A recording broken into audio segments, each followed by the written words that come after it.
So, huli ng mga manay ay sa indong mga katanungan kung paano daw nila i-update yung kanilang mga payout accounts. So, ayun. So, panoorin nyo lang at sundan nyo lang kung ano ang gagawin. So, let's go. At ang una natin gagawin ay pumunta tayo sa ating Facebook at hanapin ang creator support. Ayan, i-click natin yan and then monetization and then making money with Reels. Ayan, so then click the stars payment and then scroll lang pababa and then hanapin natin ang ating update. Ayan, how to update our Facebook payout account. Ayan, then scroll lang natin pababa. Ayan. Then hanapin natin, ayan, nakita natin update yung tax ID, company name, ayan. So, click natin yung contact us. Contact us, ayan, loading. So, the next is, ayan, star subscription, for example. Click natin yan. Then, company name or yung Facebook account mo or page account, page name account, ganon. And then, example, stars. Example ko dyan is stars. And then, ito, account update, ayan, update, kung ano yung update natin, and then ito, change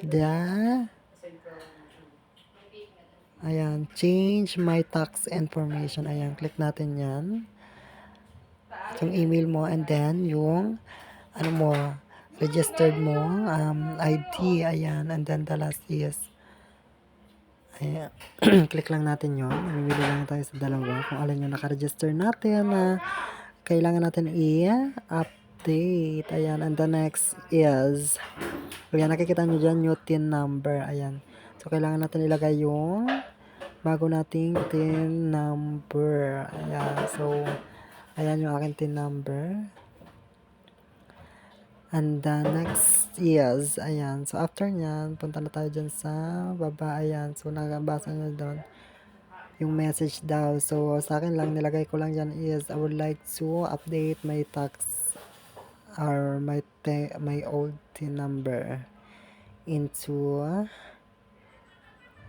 a new TIN number. Ayan. So, yan lang nilagay ko. And then, after that, scroll lang na, ayan, lalagyan natin sa baba ng thank you.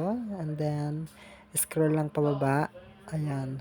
Thank you. And then, scroll natin pababa dyan. At makikita natin dyan yung, ayan, choose files. Ayan. So, kailangan natin picturean dyan yung ating TIN ID or TIN number.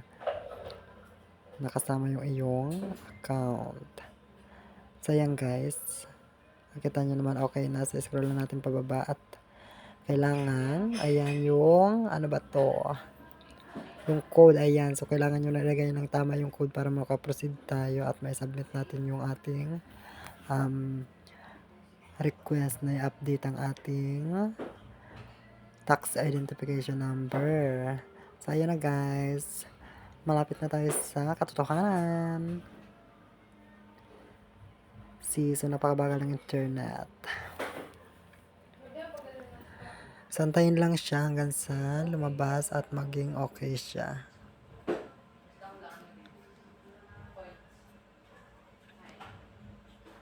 So, ayun guys, loading pa rin. Ayan.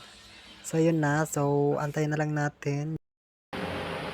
So, yun lang mga manay. I hope so. Nakatulong ito sa mga nangangailangan ng tulong. Paano nila i-update yung kanilang mga tax identification number.